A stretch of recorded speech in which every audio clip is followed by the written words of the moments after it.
नमस्कार. आजच्या व्हिडिओमध्ये मी तुम्हाला पारंपरिक आणि सोप्या पद्धतीने घटस्थापना कशी करायची ते सांगणार आहे. त्याचबरोबर घटस्थापनेबद्दल बरीच माहिती तुम्हाला या व्हिडिओमध्ये मिळणार आहे. तर येत्या 15 ऑक्टोबरला घरोघरीच घटस्थापना करतात. त्याचबरोबर सार्वजनिक मंडळामध्ये सुद्धा घटस्थापना करून या दिवशी देवीच्या मूर्तीची स्थापना करतात. तर ही घटस्थापना योग्य पद्धतीने कशी करायची ते मी तुम्हाला सांगणार आहे. पण त्यापूर्वी म्हणजे घटस्थापना करण्याआधी तुम्हाला तुमच्या घराची पूर्ण स्वच्छता करून घ्यायची आहे. घटस्थापनेच्या दरम्यान म्हणजे या 9 दिवसामध्ये देवीला स्वच्छता खूप प्रिय आहे. तर तुम्ही तुमच्या सर्व घराची स्वच्छता करून घ्यायची आहे. या दिवशी आपलं घर स्वच्छ असणं अतिशय आवश्यक आहे. त्याचबरोबर सर्व घरात किंवा पूजेच्या ठिकाणी गोमूत्र शिंपडून घ्यायचं. ज्या ठिकाणी तुम्ही घटस्थापना करणार आहात ती जागा सुद्धा स्वच्छ असावी. घटस्थापना ही शक्यतो देवघराच्या इथेच करावी. पण काही कारणास्तव जर तुम्हाला जागा नसेल तर तुम्ही दुसऱ्याही ठिकाणी जागा स्वच्छ करून तिथे देखील करू शकता. तर घटस्थापनेच्या दिवशी म्हणजे प्रतिपदेला सकाळी लवकर उठून स्नान करून स्वच्छ कपडे परिधान करावे. घरातील रोजची देवपूजा करावी. नित्य कामे उरकून घ्यावी. पूजेचे साहित्य सगळे जवळ घेऊन बसावे. पूजेला बसताना आपले तोंड पूर्वेकडे करून बसावे. दक्षिणेकडे तोंड करून बसू नये. सर्वात आधी कपाळी गंध लावावा. पूजेला बसण्याआधी आपण आसन घ्यावं. त्या आसनावरती आणि सर्व पूजेच्या साहित्यावरती एका फुलाच्या साहाय्याने स्वच्छ पाणी शिंपडून घ्यावे किंवा तुळशीपत्राच्या साहाय्याने पाणी शिंपडावे. आता आपण पूजा विधी कसा करायचा ते पाहूया. सर्वात आधी घट कसे घालायचे ते पाहूया. एक स्टीलचे ताट घ्यायचं आहे. या ठिकाणी छोटीशी स्टीलची पाटी घेतली तरीही चालेल किंवा बरेच जण टोपलीमध्ये किंवा केळीच्या पानावरती देखील घट घालतात.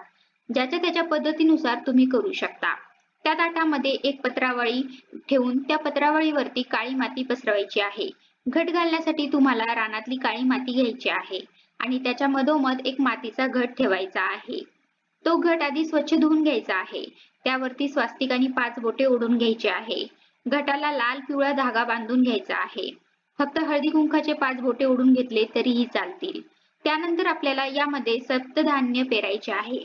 या ठिकाणी तुम्ही 5, 7, 9 अशा प्रकारचे धान्य देखील पेरू शकता. या ठिकाणी खपली, मका, ज्वारी, जवस आणि मटकी असे 5 प्रकारचे धान्य घ्यायचे आहे. हे धान्य आपल्याला हळदीच्या पाण्याने धुवून घ्यायचे आहे. आता हे आपण या मातीमध्ये वरून टाकायचे आहे. सुरुवातीलाच माती जास्त घालायची नाही, कारण माती नंतर फुलते आणि वर येते. त्यामुळे आपल्याला अजून 2 थर द्यायचे आहेत. त्यामुळे सुरुवातीला माती थोडीशी कमी घालावी. त्यानंतर त्या मातीवरती धान्य पसरून घ्यायचं आहे. नंतर त्यावरती आपल्याला एखाद्या मातीचा थर अजून द्यायचा आहे. गावाकडे याला वावरी असं सुद्धा म्हटलं जातं. हे आधी टाकलेलं धान्य पूर्ण मुजेल अशा पद्धतीने वावरी ही आपल्याला पसरून घ्यायची आहे. त्यानंतर आपले घट एकदम चांगले उगवण्यासाठी यातील काही धान्य मातीमध्ये टोचून घ्यायचे आहे. जसं की खपली आणि मका घ्यायचे आहे. त्यापैकी खपलीचे टोकदार टोक वरती काढायचं आहे आणि दुसरी बाजू आपल्याला खाली करायची आहे. अशा पद्धतीने जर तुम्ही हे मातीमध्ये टोचलं दुसऱ्या थराला तर आपले घट अतिशय चांगले उगवतात. खपली खूप दाट पण नाही पेरायची. थोड्या थोड्या अंतरावरती पेरली तरीही चालेल.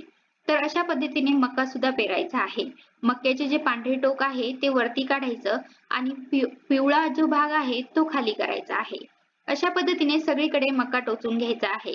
अशाच पद्धतीने खपली आणि मका तुम्ही मातीमध्ये टोचली तर घट जास्त चांगले उगवतात. कारण जेवढं धान्य जास्त उगवतं तेवढंच जास्त धान्य आपल्या शेतात पिकतं आणि आपल्याकडे तेवढेच भरभराटीने येतं. अशी यामागची समजूत आहे. त्यानंतर मटकी, जवस आणि ज्वारी असा मी त्याचा थोडासा पातळ थर द्यायचा आहे. अगदी कमी आपल्याला हे पसरून घ्यायचं आहे. खूप जास्त दाट पण पसरवायचं नाही. नाहीतर धान्याला अंकुर फुटायला जागाच मिळणार नाही. त्यानंतर सर्वात शेवटी एकदम पातळ मातीचा थर द्यायचा आहे. सर्वात शेवटी आपल्याला जास्त माती घालायची आहे. अतिशय पातळ थर द्यायचा आहे. त्यानंतर आपण जो मातीचा घट घेतला होता त्यामध्ये स्वच्छ पाणी भरून घ्यायचं आहे. त्यामध्ये हळदी कुंकू टाकायचं आहे. त्यामध्ये थोड्या अक्षता, एक सुपारी, नाणं, फूल आणि दुर्वा टाकायचा आहे. त्यानंतर त्यावरती 5 विड्याची पानं लावायची आहे किंवा तुम्ही आंब्याची पाने लावली तरीही चालेल. तुमच्याकडे जी पाने अवेलेबल असतील ती तुम्ही लावू शकता. नंतर त्यावरती नारळ ठेवायचा आहे. नारळाची शेंडी वरती येईल अशा पद्धतीने ठेवायचा आहे. नारळ हा शक्यतो लहान घ्यायचा आहे, कारण मातीचा घट बराच बारका असतो. नारळ लहान घेतला तर पडायची शक्यता नसते. त्यानंतर या वावरीवरती थोडंसं पाणी शिंपडून घ्यायचं आहे. अगदी थोडंसं पाणी शिंपडायचं आहे. खूप जास्त पण पाणी ओतायचं नाही. माती खूप जास्त ओली झाली तर धान्य कुजू शकतं. धान्याला बुरा येतो. त्यामुळे 9 दिवस रोज थोडंसं पाणी शिंपडायचं आहे. आता ज्या ठिकाणी घटस्थापना करायची आहे त्या ठिकाणी देवासमोरच पाट मांडायचा आहे. पाटासमोर छानशी रांगोळी काढायची आहे. जर शक्य असेल तर या दिवशी तुम्ही देवीच्या स्वागतासाठी आपल्या दरवाजावरती आंब्याच्या पानाचं आणि झेंडूच्या फुलाचं तोरण बांधावं. त्या पाटावरती नवीन वस्त्र टाकायचं. वस्त्र शक्यतो लाल असावं, कारण देवीला लाल रंग अतिशय प्रिय आहे. तर तिथे अखंड दिवा लावण्यासाठी तांदळाने एक स्वास्तिक काढून घ्यायचा आहे. त्यावरती हळदी कुंकू वाहून दिवा स्थापन करायचा आहे. अखंड दिवा हा नवरात्रीत खूप महत्वाचा असतो. अखंड दिवा या दिवशी प्रज्वलित करून 9 दिवस असा चालू ठेवायचा असतो. त्यामुळे मोठा दिवा वापरावा, त्यामध्ये जास्तीचं तेल बसेल. असा दिवा असावा, कारण देवीसमोर किंवा घटासमोर हा दिवा तेवत ठेवायचा आहे. हा दिवा खाली जमिनीवर ठेवू नये, तर या दिव्याखाली तुम्ही स्वास्तिक काढू शकता. हा दिवा आपल्याला 9 दिवस विझू द्यायचा नसतो. त्यामुळे हल्ली बाजारामध्ये झाकणाचे दिवे आहे, हे सुद्धा तुम्ही वापरू शकता. हा अखंड दिवा तुपाचा असेल तर उजव्या बाजूस ठेवावा आणि तेलाचा असेल तर घटाच्या डाव्या बाजूस ठेवावा. या दिव्याची आपण पूजा देखील करायची आहे. दिव्याला हळद, कुंकू, अक्षदा, फूल वाहून घ्यायचं आहे. त्यानंतर विड्याची स्थापना करायची आहे. या विड्याच्या पानावर अक्षदा ठेवायच्या आहे. त्यानंतर सुपारी, बदाम, हळकुंड, नाणं, खोबरं ठेवून त्याला हळदी कुंकू आणि फूल वाहायचं आहे. नवरात्रीच्या पहिल्या दिवशी आपल्या देवघरातील देवपूजा करून घ्यायची आहे. यानंतर 9 दिवस देव हलवले जात नाही आणि त्यांची पूजाही केली जात नाही. फक्त दिवा लावला जातो. त्यानंतर पाटावर अजून अक्षता टाकून त्यावर घट मांडायचे आहे. त्यानंतर घटाला नारळाला हळदी कुंकू वाहून त्याची पूजा करून घ्यायची आहे. त्यानंतर घटाला फुले व्हायची आहे आणि ही पूजा करताना तुम्हाला देवीचा मंत्र म्हणायचा आहे. सर्व मांगल्य मांगल्ये शिवे सर्वार्थ साधिके शक्तिरूपे संस्थिता नमस्तस्ये नमस्तस्ये नमस्तस्ये नमो नमः हा मंत्र म्हणायचा आहे. त्यानंतर घट घातल्यानंतर प्रत्येक दिवशी पानाची किंवा फुलाची माळ घटाला घालायची असते. पहिल्या दिवशी मात्र आपल्याला विड्याची पानाचीच माळ घालायची असते. तर अशा पद्धतीने 9 दिवसाच्या 9 माळी रोज एक माळ घटावरती घालायच्या असतात.